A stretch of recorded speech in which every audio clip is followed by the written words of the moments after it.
রমজানের ওজিফা হিসাবে সারাদিনের কোন আমল করব, 24 ঘন্টার জন্য যদি একটি রুটিন পেতাম তাহলে উপকার হতো।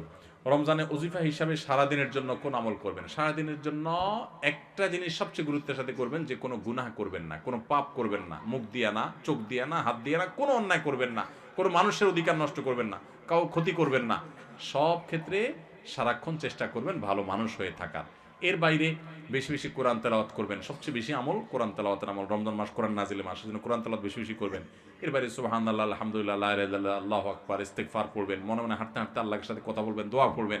এই জিনিসগুলো বেশি বেশি করবেন। এর বাইরে রুটিন যদি চান আমার কাছে, তো আমি বলবো ভোর রাতে যখন খেতে উঠবেন, খেতে উঠলে 10টা মিনিট 20টা মিনিট হাতে রাখবেন।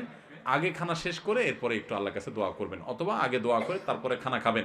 একটু ভোর রাতে দোয়া কবুল হয়, এটা সারা বছর আপনি পারেন না, রমজানের সুযোগ আসে, এই সুযোগটা হেলায় হারাবেন না। এই টাইমে আল্লাহ তাআলা যেছে যেছে মানুষকে দোয়া কবুল করেন।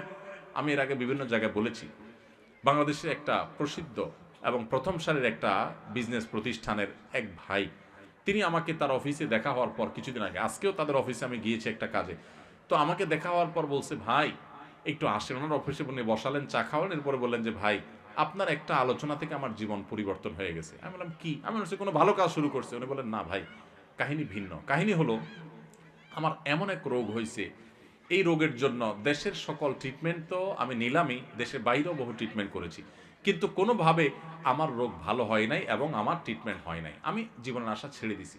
এরকম ভয়াবহ পরিস্থিতিতে আমার কোম্পানির থেকে চাকরিও নাই, কারণ আমি কাজ করতে পারি না, অসুস্থ।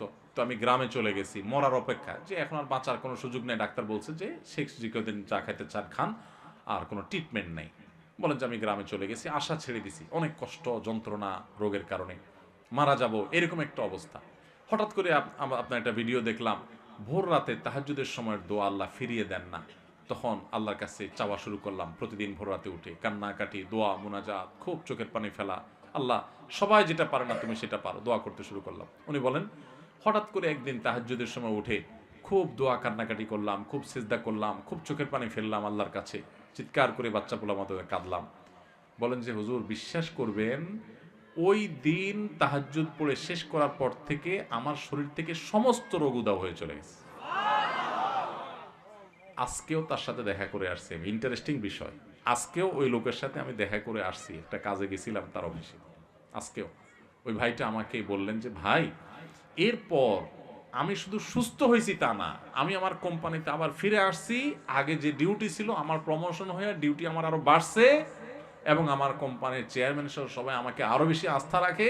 ওনার সামনে থাকা পিয়ন অন্যান্য লোকদেরকে আমার সামনে ডেকে বলতেছে, এই তোমরা বলো, আমি আগে যে বদমেজাজি দেখাইতাম, আছাড় পিছাড় করতাম, রাগ জাহির করতাম, আমার এগুলো আছে এখন?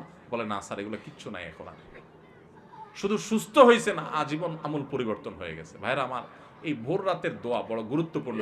রমজানে কিন্তু সেই সুযোগটা আসে, এই জন্য সাহারি করতে উঠলে একটু দোয়া করবেন, ঠিক আছে তো ইনশাআল্লাহ। এরপরে ফজর নামাজ পড়ে পারলে একটু তেলাওয়াত করে এশাক পড়ে তারপরে দরকার হলে ঘুমাবেন, আর দরকার না হলে নাই। এবং ডিউটিতে যখন যাবেন, ডিউটিতে কোনো ফাঁকি দিবেন না, পথে কারোর ক্ষতি করবেন না, কাউকে খারাপ কথা বলবেন না, আজে বাজে জিনিস মোবাইলে দেখবেন না, হারাম থেকে বেঁচে থাকবেন। জোহরের ওয়াক্ত হলে টাইম মতো নামাজ পড়বেন, আবার আসর ওয়াক্ত হলে টাইম মতো নামাজ পড়বেন। বাসায় এসে স্ত্রীর সাথে ইফতার বানানোতে সাহায্য করবেন, শুধু মুসে তাও দিয়ে বসে থাকবেন না যে আনবে আর বসে বসে খাবো। একটু কাজ কাম করবেন। নবী সাল্লাল্লাহু আলাইহি ওয়াসাল্লাম মেয়েদের কাজে সহযোগিতা করতেন। এরপরে আগেভাগে ইফতার আগে একটু দোয়া করবেন। ইফতারের পরে সকাল সন্ধ্যার দোয়া দুরুদ ইত্যাদি পড়ে তারাবিতে চলে যাবেন। তারাবিতে সুন্দর করে মনোযোগ দিয়ে কোরআন তেলাওয়াত শুনবেন। তারাবিতে কি পড়েন, হাবেজ সাহেব কি পড়েন, সেটা তো আপনি শুনেন, বুঝেন না। এই জন্য একটা বই আমি লিখেছি এবছর, নতুন আমাদের বের হয়েছে, তারাবির সালাতে কোরআনের বার্তা। একটু দেখে নিতে পারেন যাওয়ার আগ দিয়া, যে আজকের তারাবিতে হাবেজ সাহেবরা যে পারা পড়বেন সে পারাতে আল্লাহ কি বলছেন। 3-4 পৃষ্ঠা এখানে দেওয়া আছে, দেখে নিলে আপনার তারাবিতে আপনি আলাদা একটা তৃপ্তি পাবেন। এরপর তারাবি পড়ে এসে যত দ্রুততার সাথে সম্ভব শুয়ে পড়েন, কারণ ভোর রাতে আপনাকে উঠতে হবে।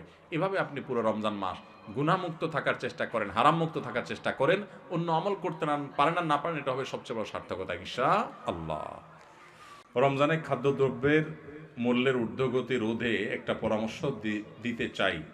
লিখলে বড় হবে, তাই সাক্ষাতে 5 মিনিট কথা বলতে চাই, যে কোনো জায়গায় আপনার সুবিধা মতো। ভাই, দ্রব্যমূল্য নিয়ন্ত্রণ করার জন্য আমাকে বুদ্ধি না দিয়া বাণিজ্য মন্ত্রণালয়ের লোকজনকে বুদ্ধি দেন।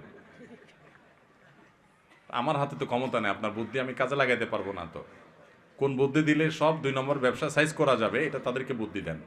ভাইরা আমার, আমার কাছে অবাক লাগে যখন দেখি টেলিভিশনে অথবা কোনো ভিডিওতে কোনো পত্রিকাতে নিউজ হয়, এই সুন্দর লম্বা দাড়ি, মাথায় একটা সুন্দর টুপিও আছে, আবার দাড়িগুলোতে মাশাআল্লাহ মেহেদি কালারও করা আছে, কিন্তু উনি ধরা খাইছেন কিসে?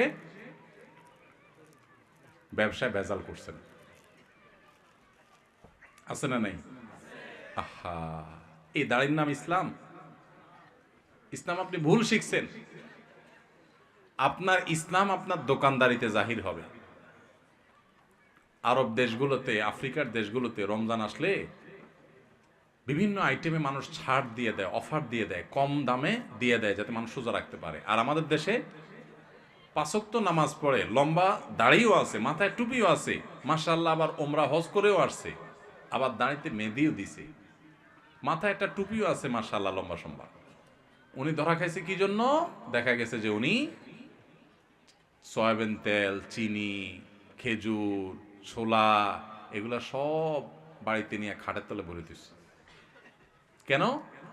কারণ রমজান আসলে ওই যে সবাই সরায় রাখছে, বাজারে মাল নাই, দাম বেড়ে যাবে, এবার উনি ওটা বাইর করে বিক্রি করবেন। এরকম 2 নম্বর ব্যবসায়ী আছে না নাই? আছে। আমরা ইসলাম বুঝি নাই ভাই। আপনি 5 ওয়াক্ত নামাজ পড়েন, অতিরিক্ত টুপি মাথার না দিলেও চলবে, আপনি পাঞ্জাবি না পড়লেও চলবে, আপনি অতিরিক্ত তাসবিহ তাহলিল না করলেও চলবে, কিন্তু আপনি হক হালালে চলেন, মানুষের হক নষ্ট করিয়েন না। মানুষের হক নষ্ট করবেন আর এদিকে সুবহানাল্লাহ আলহামদুলিল্লাহ পড়বেন, আপনার সুবহানাল্লাহ আলহামদুলিল্লাহ দেখে শয়তানও হাসবে। আমি বলে গেলাম, শয়তানও হাসবে, কারণ আপনি যে কাজটা করতেছেন এটা ইসলাম না। আপনি যেটা করতেছেন এটা ভুল। আপনি নফল কাজ করার চাইতে আপনার জন্য বেশি গুরুত্বপূর্ণ হলো আপনি কোনো মানুষের অধিকার নষ্ট করবেন। আপনি দোকানদারি করেন, আপনি চাকরি করেন, ব্যবসা করেন, যাই করেন, 2 নাম্বারই করবেন। আল্লাহকে ভয় করতে হবে। কত বড় অপরাধী হলে রমজান মাস আসছে, ইবাদতের মাস আসছে, আল্লাহর বান্দারা ইবাদত বন্দেগী করবে, আপনি মাল মজুত করে ক্রাইসিস সৃষ্টি করে অধিক মুনাফা করার ধান্দা করতেছেন, রোজাদারদের রোজা রাখতে বাধা দিচ্ছেন, একরকম ইবাদতে প্রতিবন্ধকতা সৃষ্টি করতেছেন। আপনার চাইতে বড় জালিম আল্লাহর জমিনে কে আছে? এই অবৈধ টাকা, এই হারাম টাকা, এই গুনাহের টাকা, এই 2 নম্বরই টাকা, মানুষের রক্ত শোষণ করে যে টাকা আপনি কামাও করবেন, এই রক্ত চোষার টাকা, এটা বহুত হসপিটালে বিল দিয়ে আসবেন, আর রোগের কষ্টটা ফাও। বুঝেন নাই কথা? 2 নম্বরই টাকা কামাই করবেন, এটা যেভাবে কামাই করবেন ওইভাবে চলে যাবে, আর ফাও রোগের কষ্ট ভোগ করবেন। এখানে যদি শেষ হয়ে যেত তাহলে তো হইতো, এটাই শেষ না, এটা শুরু। আসলটা কিয়ামতের ময়দানে পড়ে থাকছে। এই জন্য আল্লাহর ভয়ে সমস্ত হারাম ছাড়বো তো ইনশাআল্লাহ। আল্লাহ আমাদের তৌফিক দান করুন। আস-সুন্নাহ ফাউন্ডেশন, উম্মার স্বার্থে সুন্নাহর সাথে।